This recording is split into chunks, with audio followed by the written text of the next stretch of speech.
Well, good morning and welcome to today's Foreign Press Center briefing on the forced naturalization of residents of the Russia-occupied parts of Ukraine, known as passportization. My name is Doris Robinson, and I am the briefing moderator. Today's briefing is on the record, and we will post the transcript later today at fpc.state.gov. Joining us today are Nathaniel Raymond, Executive Director of Yale's Humanitarian Lab, and Caitlin Howarth, Director of the Conflict Observatory team. They will start with opening remarks, and then we will open it up for your questions. Over to you, Nathaniel.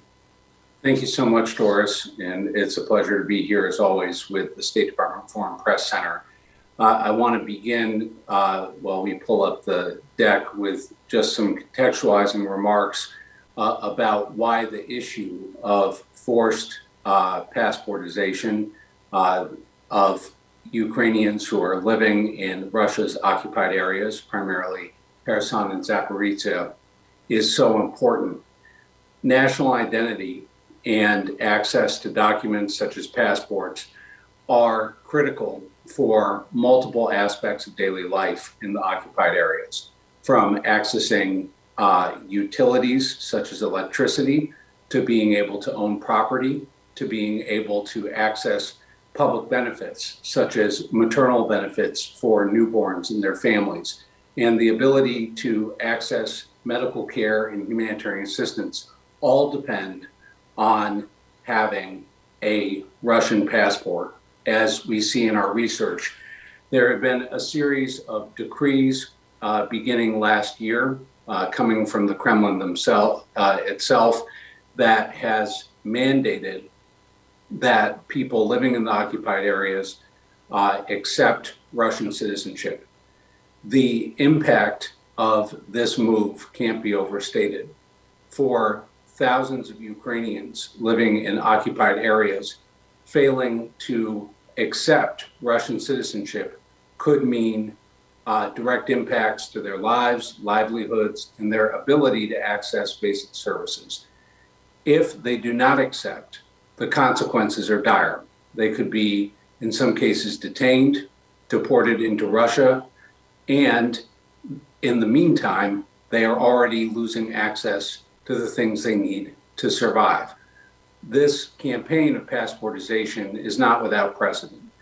Russia in Georgia, in Crimea, in Luhansk and Donetsk has engaged long before the February 2022 illegal invasion of Ukraine in campaigns of passportization in areas that they control. Can we have the first slide?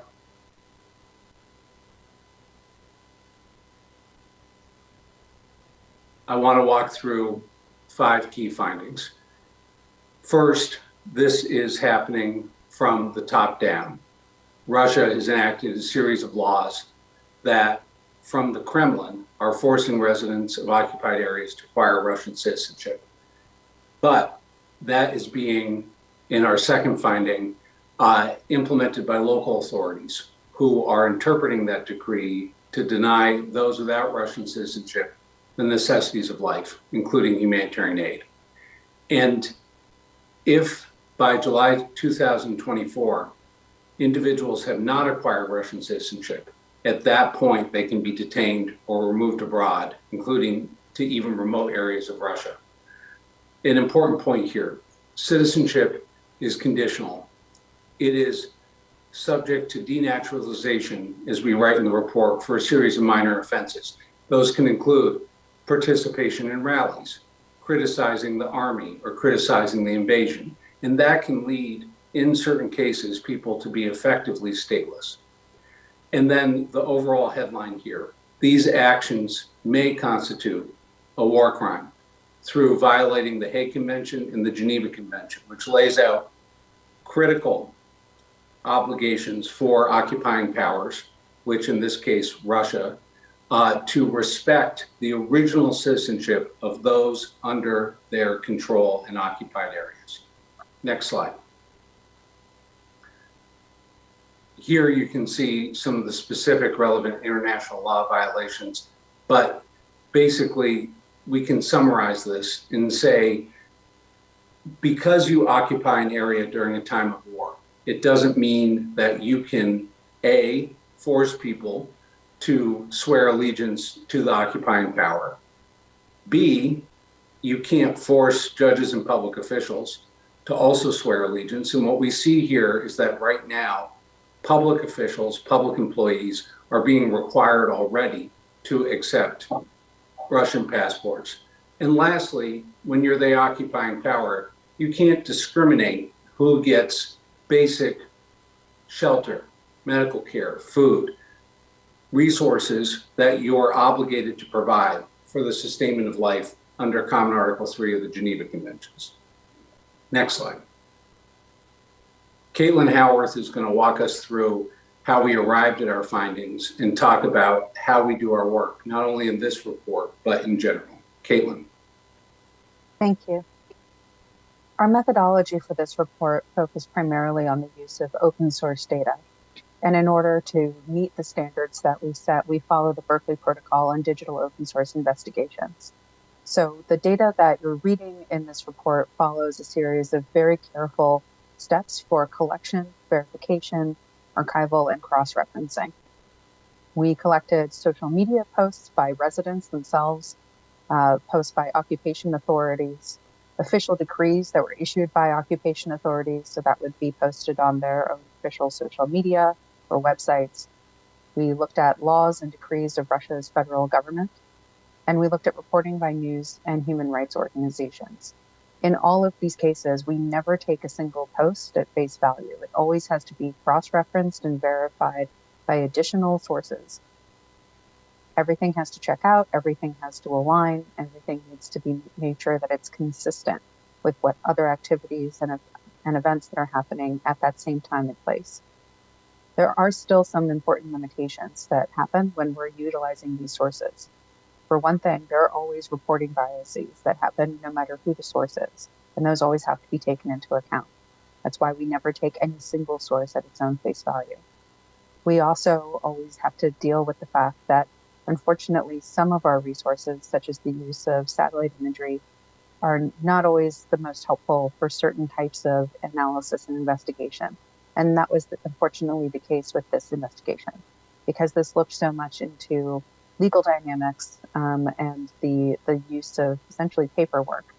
That was, unfortunately, the types of facilities that this was happening at was less of a factor for this investigation. So you'll see less of that in this report and much more of much more use on the document trail itself. We can go to the next slide. I'm now going to hand it back to Nathaniel, who's going to walk you through exactly how de jure passportization happens across Russia. Thanks, Caitlin. That was really helpful and excellent. So as we look at the TikTok here, we see that this did not come out of nowhere. In April 2019, decree number 183 basically starts to simplify the naturalization process for residents of Luhansk and Donetsk who were at that point, prior to the invasion, under Russia's occupation. We then skip forward almost 3 years to Russia's full-scale invasion. Soon thereafter, in May 2022, we see a new decree, decree number 304. That extends basically what we saw in Luhansk and Donetsk to the now occupied areas of Zaporizhia and Kherson. Moving forward into this year, we see a federal law come from the Kremlin in the Duma, 62FZ. That creates basically another simplified mechanism for unilateral renunciation of Ukrainian citizenship. And as I mentioned before, that's made mandatory for public employees, but will be scaled in the months ahead. We go to the next month after that, just barely a month after federal law 62FZ, and we see decree number 307. And that states that basically those who are living in the oblasts, the states or provinces who do not have Russian citizenship are considered in their own country foreigners, stateless. And that opens them to liability to be detained or deported. Okay, so this is the legal framework on the Russian side. Let's go to the next slide. It's one thing to make a decree, it's another thing to implement that. So we begin to see that occupation authorities develop administrative means to execute these decrees and laws.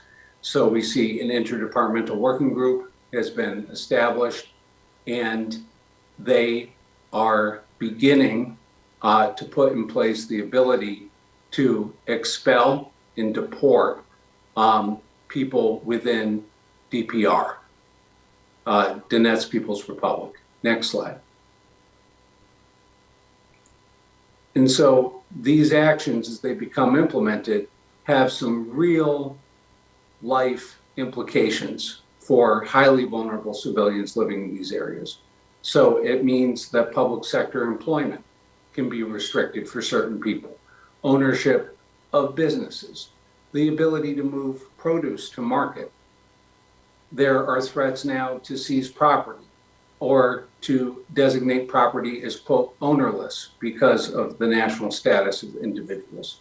And then this is happening within the context of evidence we've presented previously on filtration, which involves fingerprinting, checkpoints, interrogations at home, and when traveling. Next slide. So again, I just want to take a step back here and really contextualize how the right that is protected under the economic and the Covenant on Cultural, Economic, and Social Rights and the Covenant on Civil and Political Rights that Russia is party to, how when you affect people's ability to have a national identity, it really radiates and has implications throughout all of the aspects of their daily life. So this means that health insurance is being restricted. The ability to set up an account for electricity is being restricted. Getting a driver's license, registering your vehicles, and then being able to have housing certificates necessary to establish residence is now limited to Russian passport holders. Next slide. If I can jump in for just a moment, we would also note that there's an important step that's implied with all of this, which is the criminalization of those who do not take these steps. So because the acts of basic life are so fundamental, anyone who does not take them is then subject to criminal sanction just for living out their everyday life, trying to drive to get to work, trying to conduct their business especially when they have a simple sole proprietorship, or get medical care for their children. Back to you, Natty. And so, as Caitlin's saying, this affects real life people and highly vulnerable people. So, who are some of those people? Well, most notably kids.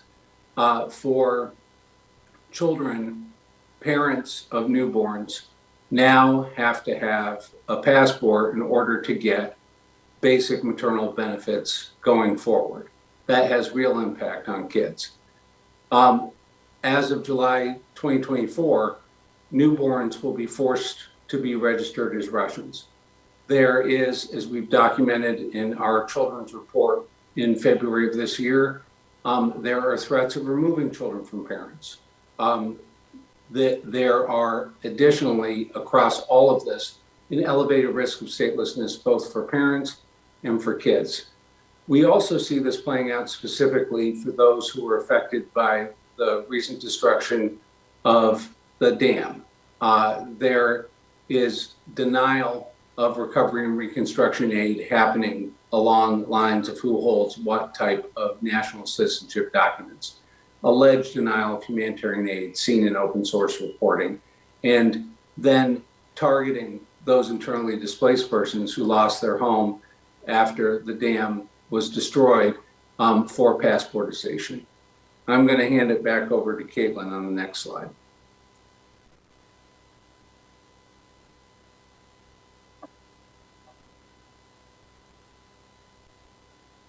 As part of this process, there was an amendment to this federal law on citizenship that significantly expands the grounds for the denaturalization of those who have acquired citizenship.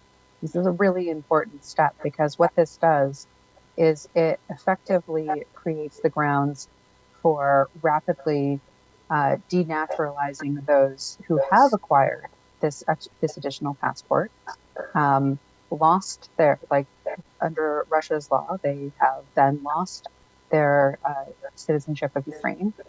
And yet, if they are then accused of discrediting or spreading fakes about the army and volunteers, if they are accused of repeated violations of the law on rallies, in other words, gathering in any number, which could be a very small number, if they're accused of evasion of military service, again, for an occupying power, if they're accused of desertion of that military service, they're accused of failure to comply with the law on foreign agents, or actions that pose a threat to national security, which is a very broad remit.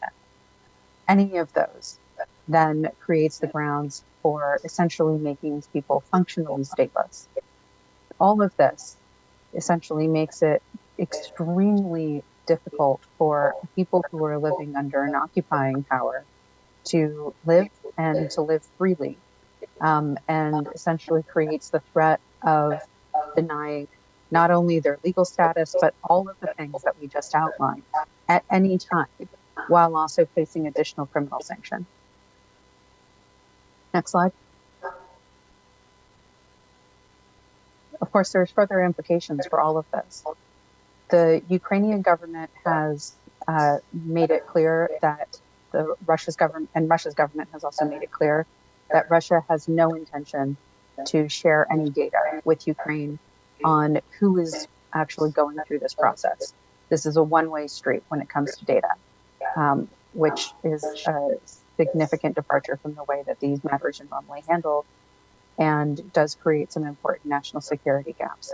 There's the intentional destruction and seizure of official documents with Ukraine's passports, all of which calls into question exactly what is happening with those documents, what is where there is potential for other things to sort of fall through gaps. When it comes to population selection, we're seeing significant patterns in which these matters are preceded by filtration activities, targeted detentions, and disappearances. And we have in the past documented the use of torture as part of these detentions and filtration use, including those that are filtering out and explicitly targeting men and boys.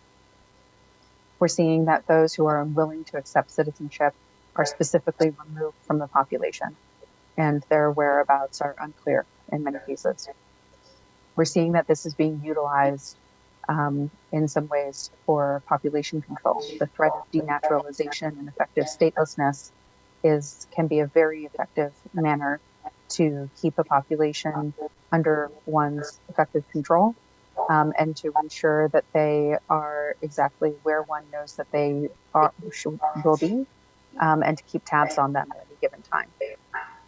All of this is incredibly important to understand, again, that none of this is done in a manner that is in any way chaotic or ad hoc or improvisational.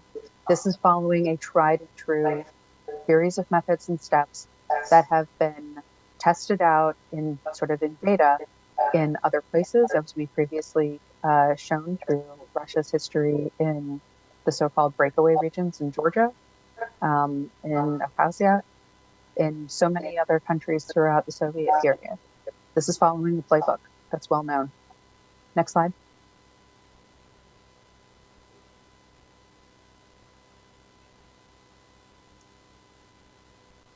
This is actually the last slide, Caitlin. Okay, thank you. With that, I think we're ready to take it back. Natty, if you want to close, and then we'll go to questions.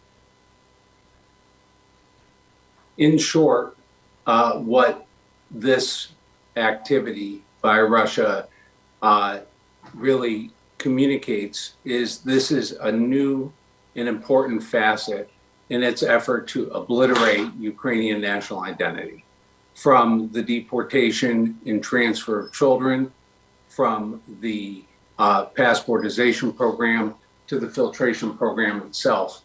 Russia, even before its invasion in February 2022, has been trying to deny the people of Ukraine the ability to be and to remain Ukrainians. That is a violation of international law. It's a violation of the law of armed conflict. It's a violation of international human rights standards, and it's a violation of common decency. With that, I'll turn it back to Doris and your questions. Great, thank you so much. And we will now go to the question and answer session. If you have a question, please hit the raised hand icon at the bottom of the screen to signify that you have a question. You may also type your question in the chat field at the bottom of the screen as well. So we'll just give it a second to see if we have any questions.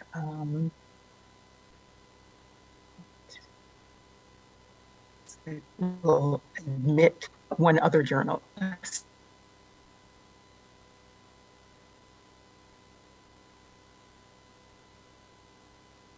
Just say again, if you have a question, please hit the raise hand icon at the bottom of the screen, or you can also type your question into the participant chat field.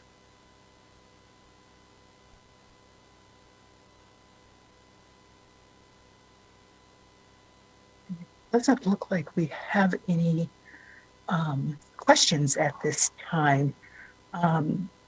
Natty, did you want to talk a little bit more about the report? I just want to say that as you cover Ukraine going forward, this is a issue that needs to be part of your reporting because it crisscrosses all aspects of life for those under occupation.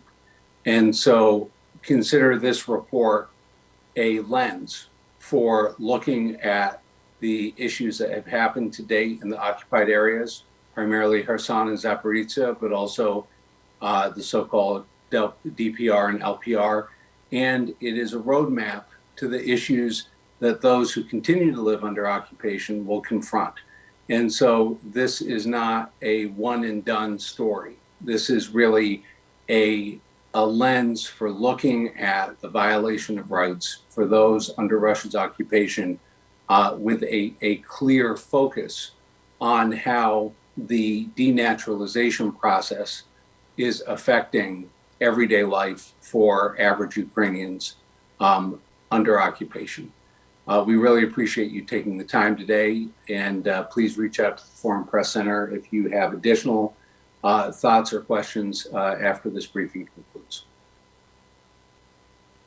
And Caitlin, did you want to make any closing comments?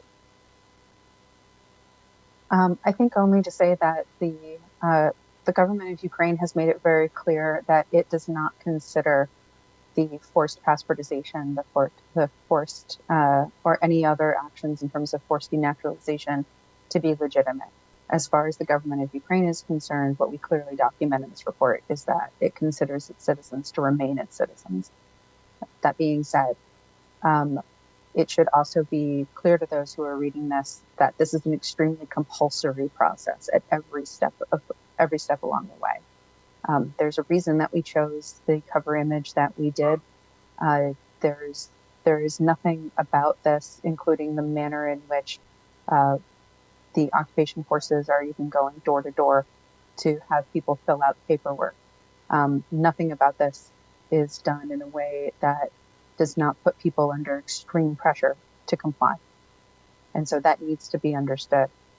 If you were in the same position, how any of us would have to respond would be extremely difficult for anyone.